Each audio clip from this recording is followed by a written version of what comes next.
அஸ்ஸலாமு அலைக்கும் சுவை விரும்பிகள் எல்லாரும் நல்லா இருக்கீங்களா? Welcome to Aamina's cook book. இன்னைக்கு நம்ம குக் புக்ல ஆரஞ்ச் சிக்கன் எப்படி செய்யறதுன்னு பார்க்க போறோம். நிறைய பேர் என் சேனலை வியூ பண்றீங்க. ரொம்ப சந்தோஷமா இருக்கு. சப்ஸ்கிரைப் பண்ணுங்க. என்னோட அடுத்தடுத்த வீடியோஸ் உங்களுக்கு நோட்டிபிகேஷன்ல வரும். சிக்கன் பண்றதுக்கு ஃபர்ஸ்ட் மேரினேட் பண்ண போறோம். இதுக்கு தேவையான பொருட்கள்: போன்லெஸ் சிக்கன் 3/4 கிலோ, எண்ணெய் 2 டேபிள் ஸ்பூன், தண்ணீர் 2 கப், முட்டை 1, 2 1/2 கப் மைதா மாவு, 1 கப் கார்ன்ஃபிளவர் மாவு, மிளகு 1 டீஸ்பூன், தேவையான அளவு உப்பு. ஒரு பவுல்ல உப்பு, பெப்பர், கார்ன்ஃப்ளவர் மாவு போட்டு மிக்ஸ் பண்ணுங்க.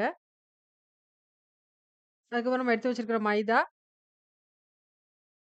நான் ஒரு முட்டை ஆட் பண்றேன்.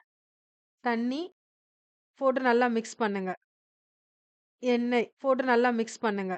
கடைசியா சிக்கன கொஞ்சம் கொஞ்சமா அதில ஆட் பண்ணுங்க. ஒரு 1/2 மணி நேரம் ஃப்ரிட்ஜ்ல வச்சு மேரினேட் பண்ணுங்க.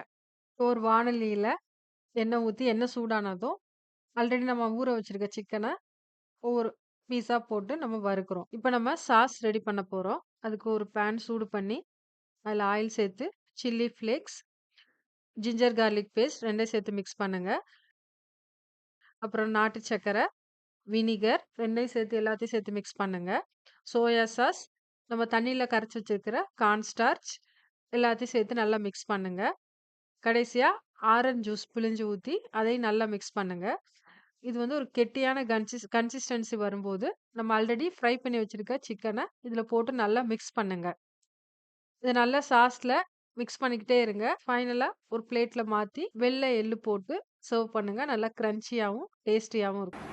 நிறைய ஸ்டார்டர்ஸ் வீட்ல ட்ரை பண்ணியிருப்பீங்க. இதையும் கண்டிப்பா ட்ரை பண்ணி பாருங்க. ஆரஞ்ச் சிக்கன் இப்போ எப்படி இருக்குன்னு நம்ம பார்க்கலாம். சூப்பரா இருக்குதுங்க. ஆரஞ்சோட புளிப்பு, நாட்டு சர்க்கரையோட இனிப்பு, மிளகாய் காரம் 3 சேர்ந்து வித்தியாசமான டேஸ்டா இருக்கு. கண்டிப்பா நீங்க ட்ரை பண்ணி பாருங்க. என்னோட சேனலை சப்ஸ்கிரைப் பண்ணுங்க, சப்போர்ட் பண்ணுங்க. தேங்க்யூ.